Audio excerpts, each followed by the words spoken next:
আসসালামু আলাইকুম। Achieve education নিজিলের পক্ষ থেকে সকলকে জানাচ্ছি স্বাগত। আমি আশা করি তোমরা সবাই অনেক বেশি ভালো আছো। আলহামদুলিল্লাহ, আমিও খুবই ভালো আছি। আজকে আমি আলোচনা করব সপ্তম শ্রেণীর জীবন ও জীবিকা বইয়ের বার্ষিক পরীক্ষার সিলেবাসটি নিয়ে। আমি ইতিমধ্যে সপ্তম শ্রেণীর বেশ কিছু বিষয়ের সিলেবাস দিয়ে দিয়েছি। তো তার ধারাবাহিকতায় আজকে আমরা জীবন ও জীবিকা এই বইয়ের সিলেবাসটি নিয়ে আলোচনা করব। দেখো, এখানে প্রথমেই প্রশ্নপত্র প্রণয়নের ক্ষেত্রে লক্ষণীয়, অর্থাৎ এটি শিক্ষকদের জন্য দেওয়া হয়েছে, অর্থাৎ তারা প্রশ্নপত্র যে তৈরি করবে, তৈরি করার ক্ষেত্রে তারা কি কি বিষয় লক্ষ্য রাখবে। তো আমরা সরাসরি সিলেবাসে চলে যাচ্ছি। দেখো, আমরা যদি একটু নিচে যাই আমরা দেখতে পাবো সিলেবাসটি। এখানে বার্ষিক পরীক্ষার পাঠ্যক্রম অথবা সিলেবাস, তোমাদের বইয়ে অধ্যায়গুলোকে কিন্তু অভিজ্ঞতা নামে নামকরণ করা হয়েছে, অর্থাৎ অধ্যায় বা অভিজ্ঞতা যেটি বলো না কেন।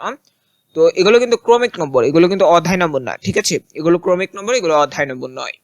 তোমাদের পড়তে হবে আগামীর স্বপ্ন 39 থেকে 56 পৃষ্ঠা পর্যন্ত, আর্থিক ভাবনা 57 থেকে 78 পৃষ্ঠা পর্যন্ত, আমার জীবন আমার লক্ষ্য 79 থেকে 96 পৃষ্ঠা পর্যন্ত, 10 মিলে করি কাজ 97 থেকে 112 পৃষ্ঠা পর্যন্ত, স্কিল কোর্স 2 কেয়ার গিভিং 149 থেকে 166 পৃষ্ঠা পর্যন্ত।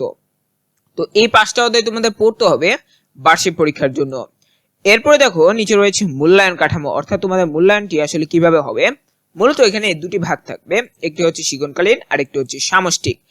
এখন শিক্ষণকালীন মূল্যায়নে কতটুকু থাকবে? 30% থাকবে। সামষ্টিক মূল্যায়নে কতটুকু থাকবে? 70% থাকবে।